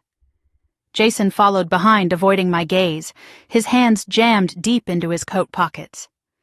Mom and Dad walked in silence, their usual air of authority replaced by a weary heaviness. When Mom saw me, she hesitated as if she wanted to reach out, but my glare stopped her in place. Grandpa arrived next, stepping out of my car with a firmness I hadn't seen in years. His presence alone made my parents straighten subtly like they were children again, and he was the one who decided whether they'd behaved. We walked inside without speaking. The mediation room was simple round table stack of bottled water legal pads, a white noise machine humming lightly to provide privacy. Sophia sat at the far end arranging her notes. She nodded to me as I entered. The mediator, a calm woman in her 60s with silver hair and an unreadable expression, gestured for everyone to sit. "Thank you all for coming," she said. "Today's goal is to discuss the contested ownership of the Alder Lane property and determine whether an agreement can be reached before this proceeds to a full court hearing." Her voice was steady neutral, like she'd said these exact words 1,000 times. I sat beside Sophia. Grandpa sat at my other side. Across from me sat my parents and Melissa. Dad's posture was rigid. Mom's fingers trembled. Melissa avoided my eyes entirely. The mediator folded her hands. "We will begin with the petitioner. Claire, can you briefly summarize your position?" My heart pounded, but my voice surprised me, steady, controlled, resolute. My grandfather gifted $450,000 to my parents with explicit written instructions that it was for a home to be purchased in my name. Instead, they used that money to buy a home in my sister's name, without my knowledge, without my consent, and then refinanced that property to take out additional loans. They misrepresented the purpose of the funds and misappropriated a gift that was meant for me. Melissa winced. Dad's jaw locked. Mom's chin quivered. The mediator nodded. "And your goal, I want the house transferred back to me," I said, "or sold with full proceeds going to me as originally intended." "Thank you." The mediator turned to my parents. "Charles, Anna, your response." Dad straightened, clearing his throat. His voice was low-contained, but the strain was unmistakable. "We admit the money came from my father," he said. "We admit the house was purchased in Melissa's name. But we dispute the idea that this was theft. We believed we were doing what was best for the family. Melissa was struggling emotionally, financially. Claire had moved to Seattle, wasn't planning to stay in Oregon, and at the time we believed she didn't need the house. My blood simmered. I clenched my hands beneath the table. Dad continued. We intended to repay the money. We were trying to keep the family afloat. Sophia cut in smoothly before I could react. Intent does not negate misappropriation. Your email explicitly acknowledges the money was meant for Claire and you chose not to tell her. That alone constitutes fraudulent diversion. Dad bristled. We were trying to protect her by stealing from her, Sophia asked. Mom flinched visibly at the word. The mediator lifted a hand gently. Let's keep our tone constructive. She turned to Melissa. Melissa, would you like to share your perspective? Melissa's shoulders hunched, her fingers wringing the hem of her sleeve. I never wanted any of this, she whispered. I didn't ask for Grandpa's money. I didn't ask for the house to be about me. She glanced at me, eyes glossy. I didn't know how to tell you, Claire. I was afraid. I knew you'd hate me. And things kept getting worse. Jason's business failed. The loan spiraled. And I didn't know how to undo any of it. Her voice cracked, tears slipping down her cheeks. It was supposed to be temporary, she said softly.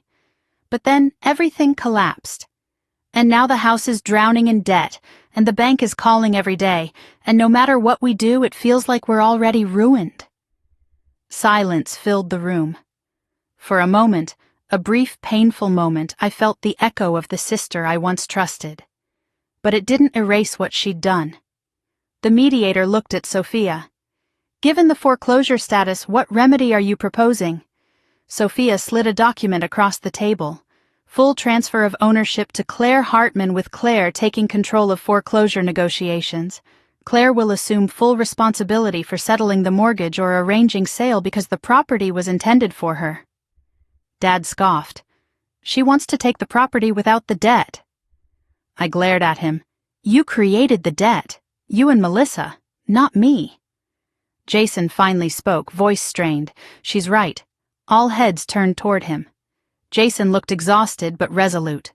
The loan was my idea. I pressured Melissa. Claire shouldn't be punished for our mistakes. Melissa jerked her head toward him, shocked. Jason, don't do this. But he kept going. I'm tired of lies. This is the truth. And Claire deserves the house. We stole it from her. Dad shot him a furious look, but Jason didn't back down. The mediator exhaled, glancing between all of us. It seems clear that responsibility for the debt lies with Melissa and her spouse, not Claire. Mom buried her face in her hands. Dad muttered, "This is unbelievable." The mediator continued, "Given the overwhelming documentation, I believe Claire's proposed remedy is reasonable. The house is transferred to her. Melissa and Jason remain financially responsible for the refinancing loan." The color drained from Melissa's face. "We can't afford that. It would destroy us." I steadied myself. My voice was softer when I spoke again. "Melissa, I'm not trying to destroy you, but I'm not sacrificing myself to save you either. I won't be erased from my own life." Tears streamed down her cheeks. "Please, Claire, please don't make us do this." I inhaled. My heart ached. My anger burned low and steady. "You made choices," I said quietly. "And choices have consequences." The mediator folded her hands. "Is the family willing to sign the agreement voluntarily? If not, this will proceed to court, and based on the evidence, the outcome will almost certainly favor Claire." Dad leaned back, eyes narrow, calculating. I recognized that look. It was the same look he used when he realized he'd lost an argument but didn't want to admit it. Mom sobbed softly beside him. Melissa whispered, "I can't lose everything." Sophia's voice cut through the tension. "If you don't sign today, foreclosure will resume and you will lose everything. But if you sign, you have time. You won't lose your home tomorrow." Jason nodded. "She's right, Mel. Sign it." Melissa looked at me, pleading one last time. "Why are you doing this?" she whispered. "Because you never thought I would fight back. Because you assumed I'd sacrifice myself again. Because you believed I was strong enough to lose what was mine quietly. Out loud, I said simply, because the house was meant for me. Silence stretched. Then Melissa picked up the pen. Her hand trembled. Her signature scratched across the page. Mom signed next, tears soaking the paper. Dad hesitated, longest jaw-clenched eyes burning with resentment. But eventually he signed too angrily, carelessly, as if the ink itself offended him. Jason signed last. The mediator collected the papers, stamped them, and nodded. It's done. My heart thudded heavy and hollow, not triumphant, not joyful, something closer to grief. Grief for what the family had become. Grief for the sister I had lost long before today. Grief for the innocence that would never return. As we walked out, Melissa stopped beside me. Her voice was barely audible. Claire, I hope someday you can forgive me. I looked at her, really looked at her for the first time in months. I don't know if I can, I said softly, but I hope someday you'll earn it. She nodded, tears falling again. Then she walked away, shoulders crumpled, leaning on Jason for support. Grandpa squeezed my hand gently. You did the right thing, he murmured. I nodded, though my throat burned. Outside, the sky began to clear just faintly, just enough to let in a sliver of pale sunlight. It felt like the beginning of something new, not victory, not revenge, something quieter, something steadier, the beginning of reclaiming the life I was meant to have. The day after the mediation, the house keys arrived in a plain white envelope slipped through my mail slot sometime before dawn. No note, no explanation, just the cold metallic shape of a life that was supposed to be mine from the beginning. I sat on the floor of my living room holding the keys in my palm for a long time. They were heavier than I expected, sharp edges, worn dents, faint scratches. Evidence of use. Evidence of someone else living inside a dream that had been meant for me. I didn't drive straight there. I wasn't ready. I made coffee, though I barely drank it. I showered, even though I wasn't dirty. I folded a blanket on the couch, even though no one was visiting. My body went through the motions, trying to find normalcy, but nothing grounded me. Finally, around noon, I grabbed my coat and left. The drive to Alder Lane felt surreal, like I was stepping into a memory I'd never been allowed to form. The houses grew larger, yards, manicured driveways lined with sleek cars. It was the kind of neighborhood people worked decades to reach. The kind of neighborhood my sister had been gifted through deception. And now I was about to reclaim it. When I pulled up to the house, I stayed inside my car for a moment, staring at the sage green siding, the wraparound porch, the tall cedar trees whispering overhead. It felt familiar and foreign all at once, like meeting a relative for the first time. Something in me recognized it, as if I had always been meant to live here. I stepped out of the car and walked up the stone path. Each step felt like reclaiming a piece of myself. At the door, I hesitated. My reflection stared back at me through the window, hair pulled back, eyes steady, jaw set. I barely recognized the woman who had sat at her family's dinner table just a week ago. I pressed the key into the lock. It clicked. The door swung open. The smell of Melissa's perfume hit, first vanilla and sandalwood, faint, but lingering. Boxes were stacked in the foyer, some open, some still taped shut. A few pieces of furniture remained: her couch, a dining chair, a lamp, but most of the house was hollowed, stripped of its life. My footsteps echoed against the hardwood floor, a house full of someone else's ghosts. The living room was smaller than I imagined, but bright, the kitchen crisp and modern, the upstairs hallway narrow but charming. The bedroom, my bedroom, had a window overlooking the yard where pine needles blanketed the ground like quiet snowfall. I walked through slowly, room by room, touching walls, brushing my hand along the banister, opening closets. Each door I opened made the house feel more mine. Not because Melissa was gone, but because her absence finally made space for me. In the master bedroom, a single object sat abandoned on the windowsill, a photo frame. My heart jolted. It was a picture of me and Melissa, maybe 10 and 14, sitting on our childhood swing set, laughing with our heads thrown back. I remembered the moment. Mom had yelled at us for ruining our new jeans. Melissa had stuck her tongue out. I had taken the blame. I lifted the frame, tracing the edge. Behind the photo was a folded sheet of notebook paper. I hesitated before sliding it out. The handwriting was unmistakable. Claire. I didn't leave this to manipulate you. I left it because I don't know how to talk to you anymore. Everything I say is wrong. Everything I feel is shame. I don't know who I am right now. I wish I could go back. I wish I could undo what I did. But all I can do is try to be better going forward. Please take care of this house. It was always yours. Melissa. My throat tightened. It didn't absolve her. It didn't erase the betrayal. But it was honest. It was human. And it hurt in a way nothing else had.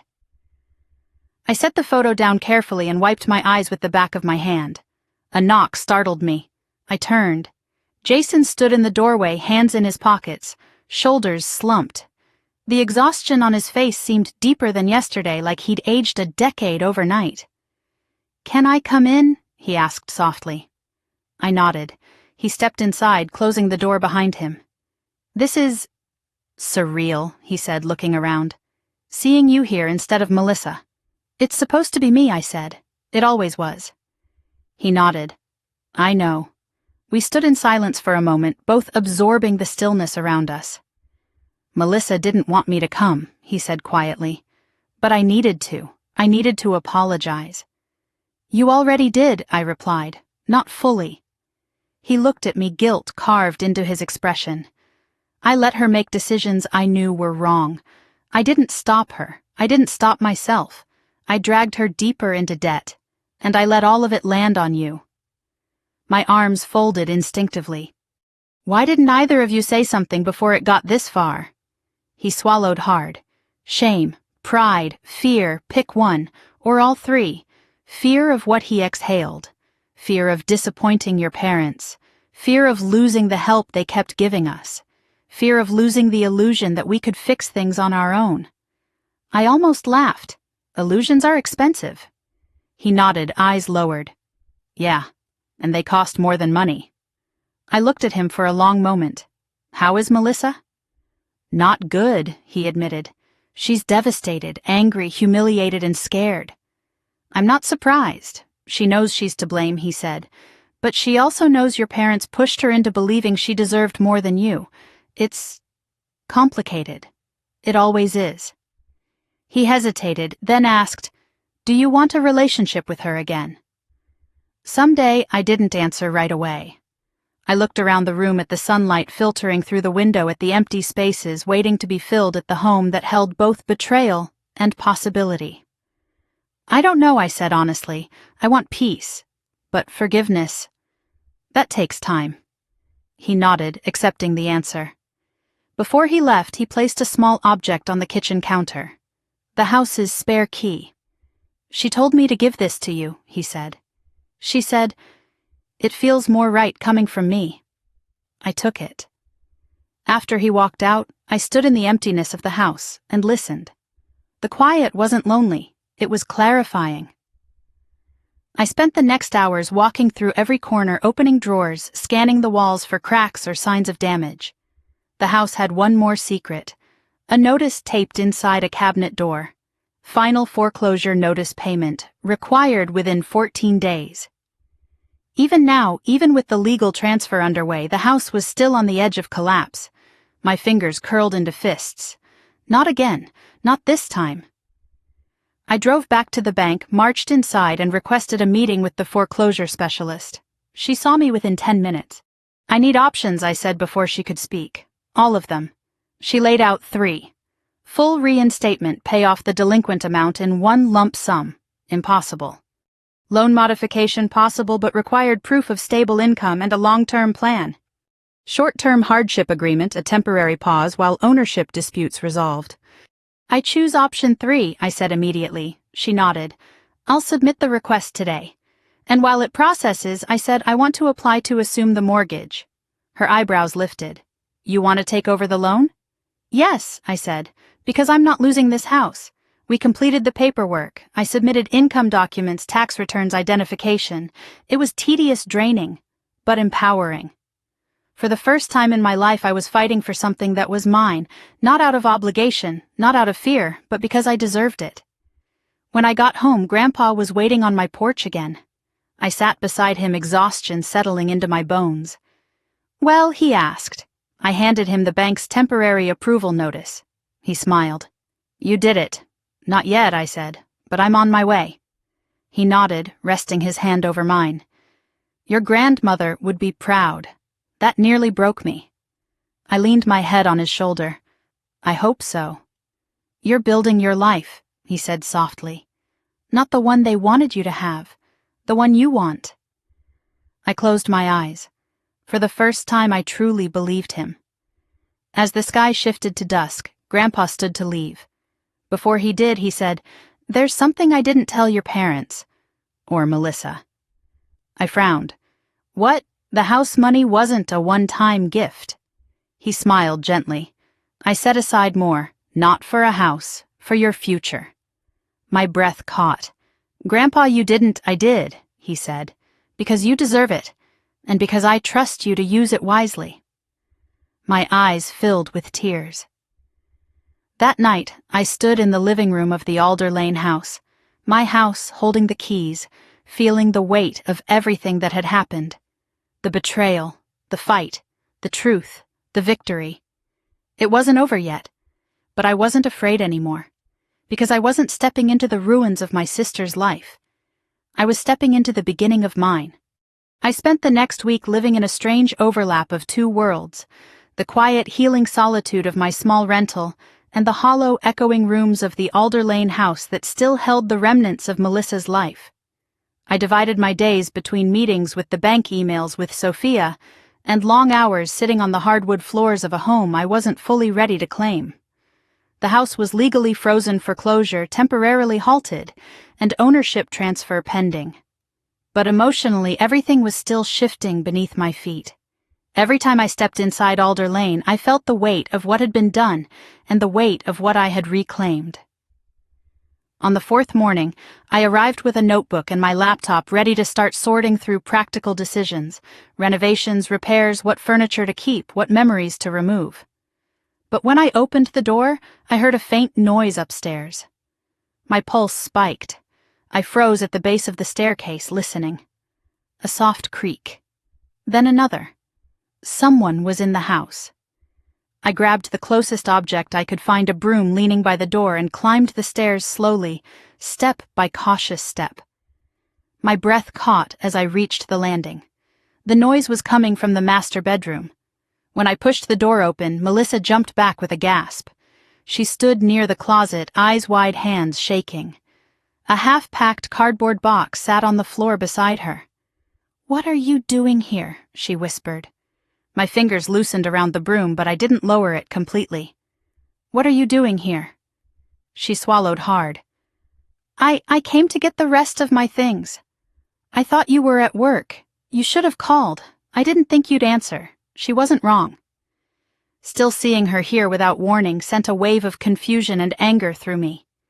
"I'm not here to cause trouble," she said quickly, raising her hands as if surrendering.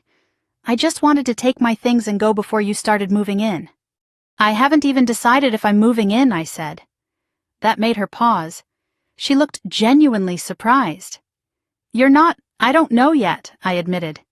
"Everything still feels raw." Silence hung between us for a moment. Melissa nodded slowly and knelt to keep packing.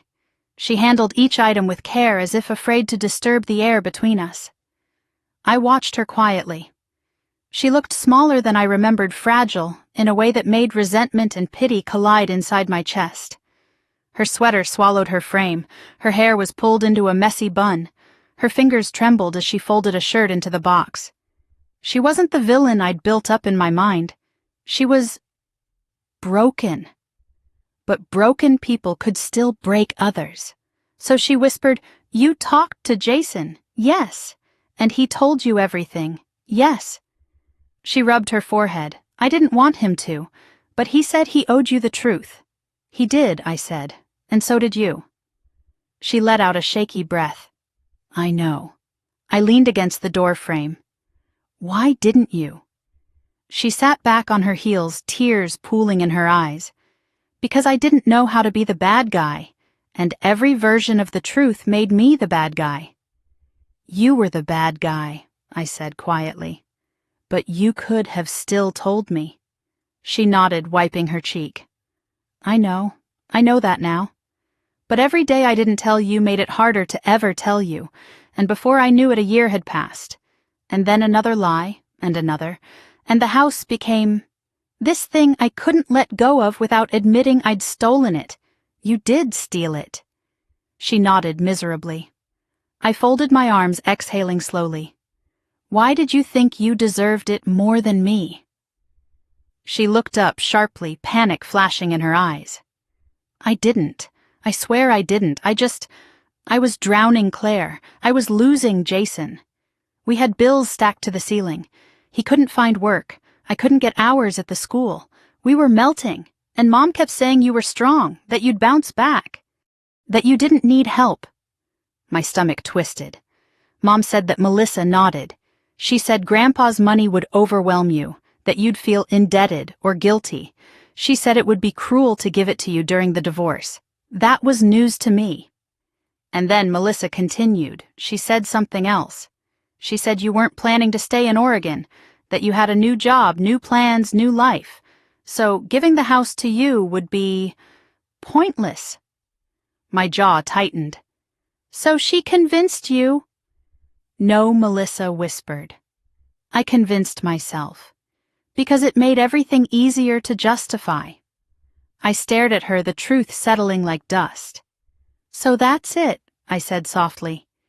You took the house because you were drowning. Mom endorsed it because she thought I didn't need it. Dad agreed because he didn't question Mom. And nobody cared that I was drowning too. Her cry cracked the air. I cared. But you never show when you're hurting Claire. You don't let anyone see you break. You handle everything alone. I thought you'd be fine. I wasn't, I said, voice trembling. But no one ever asked. Tears streamed freely down her cheeks now. She covered her face with her hands. I'm sorry, she whispered again. I know it doesn't fix anything. I know sorry isn't enough. But it's all I have. I sat on the edge of the bed, letting the silence expand. I was still angry, still hurt, still betrayed. But some part of me, small and reluctant, felt the ache of her words. You know what hurts the most, I finally said. It wasn't the house. Or the money. It was the fact that everyone assumed I didn't matter. Her head lifted slowly, eyes red. You matter. You always mattered. We were just blind. I swallowed hard. That blindness cost me everything. She nodded. I know. We sat there for a long moment, no shouting, no accusations, just two sisters in a room full of ghosts. Then she stood, closing the last box. I'm leaving, she whispered. Jason's already packed the car. We're moving into a small apartment near his work, starting over. She paused, voice breaking. I don't expect forgiveness. Not now. Maybe not ever. But I hope someday you'll remember that I loved you, even when I was horrible at showing it. I didn't answer. She walked toward the door, gripping the box, tears slipping down her cheeks. Before she left, she paused again. Claire. I looked up. If you ever want me back in your life, even just a little, I'll be here, trying to earn it. She left quietly, her footsteps fading down the stairs. When the door closed behind her, the house fell completely silent. I sat there alone, feeling the weight of her absence and the jagged edges of what remained. Later that afternoon, Mom called. I let it go to voicemail, so she drove to my rental and waited on the porch until I returned. Claire, she said, standing quickly, please, talk to me. I crossed my arms. Why should I? She winced. Because I'm your mother. Then why didn't you act like one? Her eyes filled instantly. I did what I thought was best, for who I asked, me or Melissa. She looked away. That's what I thought. She stepped closer. I made a mistake. I see that now. I let fear guide me, fear of what I demanded. She swallowed. Fear of losing Melissa, fear of watching her life collapse, fear of hurting the child who couldn't handle hurt. And you assumed I could. Yes, she whispered, because you've always handled everything. I shook my head. I'm not invincible, Mom. I never was. I just didn't have the luxury of falling apart. No one ever picked me up when I did. Tears streaked down her face. I'm so sorry. I didn't respond. She took a shaky breath. Your father? He won't say it, but he's ashamed. He knows he failed you. We both do. Her voice softened, breaking like thin glass. We want to make it right. You can't erase what happened. No, she said. But we can learn from it. And we can change. If you let us. My throat tightened. She reached for my hand but stopped halfway, waiting for permission. I let her take it. I love you, she whispered. Please don't shut us out forever. I'm not shutting you out, I said quietly. But I'm setting boundaries. For the first time in decades. She nodded. We'll respect them. I hope so. When she left, I sat in the quiet again this time, not weighed down by anger, but by something unexpected, possibility. The family I had known was gone, but maybe slowly, carefully, a better one could take shape. That night I drove back to Alder Lane, turned on every light, and stood in the center of the living room. The house didn't feel like a crime scene anymore. It felt like a blank canvas. Mine to rebuild, mine to reclaim, mine to redefine. And for the first time since Grandpa asked that question at the dinner table, why don't you live in the house I bought for you, I finally knew the answer. Because it wasn't mine yet. But now it was. And I was ready to step into it fully.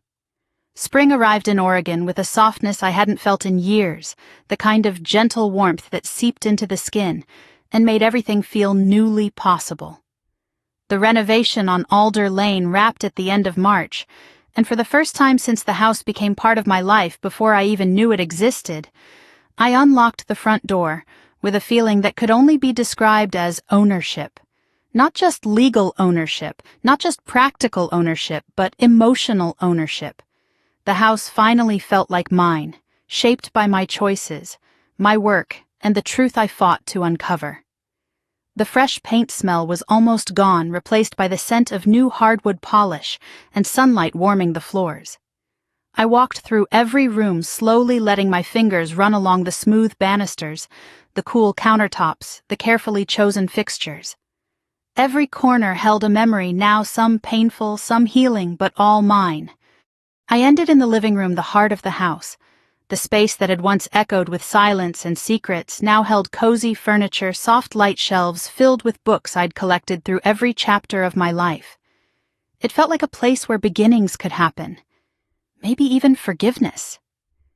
My phone buzzed on the coffee table. I almost didn't look, assuming it was another renovation invoice, but when I picked it up, I froze. Melissa. A simple text. I heard you moved in today. I'm truly happy for you. If you ever want company, even just for coffee on the porch, I'm here. No pressure, just love. I sat down on the couch, breathing slowly. Her message didn't sting the way her words used to, and it didn't feel manipulative or needy. It felt earnest, quiet. A small offering from someone who finally understood the weight of her choices. I typed back after a long moment. Thank you. I'm learning to love it here. One day maybe we can try coffee. I'll let you know. Minutes later, 3 dots appeared, then disappeared, then returned. Finally, she responded. That's more than I hoped for. I'm grateful. I set the phone down gently and leaned back, letting the house settle around me like a warm blanket. For the first time since all this started, I didn't feel pulled in 2 directions, anger tugging one way, empathy the other. Everything felt balanced. I wasn't finished forgiving. Maybe I never would be. But I wasn't carrying bitterness like a shield anymore either. Something had shifted. Later that evening, Grandpa Everett came by for the first time since the renovations finished. He insisted on walking up the steps without help, even though his cane thumped against each stair. Worth every dollar, he said as he stepped inside, his eyes scanning the entryway. Looks like a real home. It is, I said quietly. He placed a hand on my shoulder, his grip warm and steady despite his age. You earned this, Claire, not because of the money. Money is easy. You earned it because you fought for yourself. You didn't let lies win. I swallowed a lump in my throat. I didn't win alone. No, he agreed, but you chose the higher road. That's what matters. He moved into the living room, taking in every detail, nodding with approval. Then he lowered himself into the armchair I'd picked specifically for him, a soft leather recliner that matched the room and supported his back. You didn't have to buy that, he said, touching the armrest. I wanted you to have a place here, I replied. A real place. His smile deepened the wrinkles around his eyes. Then I suppose I'll visit more often. He stayed for nearly an hour telling stories from his youth, reminiscing about the early days of his company, laughing at memories of Dad and Uncle Roy getting into childish competitions that somehow involved heavy machinery. And I listened not out of politeness, but because I wanted to, because the sound of his voice in my home felt right. Before he left, he pulled me into a hug that lingered longer than usual. You rebuilt more than a house, he whispered. You rebuilt trust, and that's the hardest thing in the world. When the door closed behind him, I stood for a long moment in the quiet. A peaceful quiet, the kind that didn't hide anything. 2 days later, Dad and Mom came by with a housewarming gift. A modest ceramic vase filled with daffodils, bright yellow, freshly picked. Mom held it out like an offering, an apology shaped into petals. We didn't want to overwhelm you, she said softly, but we wanted to bring something. I took the vase gently. Thank you. They're beautiful. Mom's shoulders loosened a breath, leaving her as if she'd been holding it for months. Dad gave a small nod, respectful and cautious. It struck me then they were trying. Not perfectly, not quickly, but sincerely. We had tea at the dining table, and for the first time in years, the conversation wasn't tense. There were pauses, yes, gaps, where hurt used to live, but they didn't feel sharp anymore. At one point, Dad cleared his throat. We know we can't undo what happened, he said, but we want to be here now. If you'll let us. I will, I replied, but this time on my terms. Of course, Mom said quickly, always. They left early, promising to give me space. As I watched their car drive away, I felt something unexpected hope. Not naive hope, just the quiet possibility of a healthier relationship, step by slow step. That weekend, I hosted a small dinner in the newly finished kitchen. Nothing extravagant, just me, Grandpa, and 2 neighbors who helped me carry furniture when the movers got stuck behind a jackknife truck on Highway 26. The night was warm, filled with laughter, and more comfortable than anything I had felt in years. But the most surprising moment came later. I was washing dishes when I heard a soft knock. I wiped my hands, opened the door, and found Melissa standing on the porch. She didn't step inside. She didn't assume she was welcome. She just smiled weakly. I saw your lights on, she said. I was driving by. I just wanted to see the house finished. I nodded. Do you want to come in? Her eyes widened, filling instantly. Only if you mean that. I do, I said. She stepped inside slowly, as if afraid the floor might reject her. She looked at the kitchen, the living room, the warm lamps glowing in their corners. It looks like you, she whispered. I'm glad. We sat on the couch. She didn't try to fill the silence. She didn't make excuses. She didn't rehash the past. She simply said, "Thank you for letting me in." "Thank you for asking," I replied. She stayed only 20 minutes, leaving before the quiet turned heavy. But when she walked out, she hugged me for the first time in years. A real hug. A human one. A hopeful one. After she left, I stood in the doorway for a long moment, letting the cool night air wash over me. Everything had changed, but not all change was loss. Some of it was rebirth. Some of it was reclamation. And some of it, slow, tender, hesitant, was forgiveness. The next morning, for the first time since everything began, I woke up feeling whole. I walked through my house, making coffee, opening windows, letting sunlight pour in. The future didn't feel sharp or unpredictable anymore. It felt open, spacious, mine. This house wasn't just a place to live. It was a promise I intended to keep to myself, to Grandpa, to the woman I was becoming, and maybe eventually to the family learning to become better versions of themselves. If you enjoyed this story and want to hear more tales of resilience, justice, and family transformation, make sure to like this video, leave a comment sharing your thoughts, and subscribe so you never miss the next chapter. Your support means the world, and I can't wait to bring you more stories that touch the heart and stir the soul.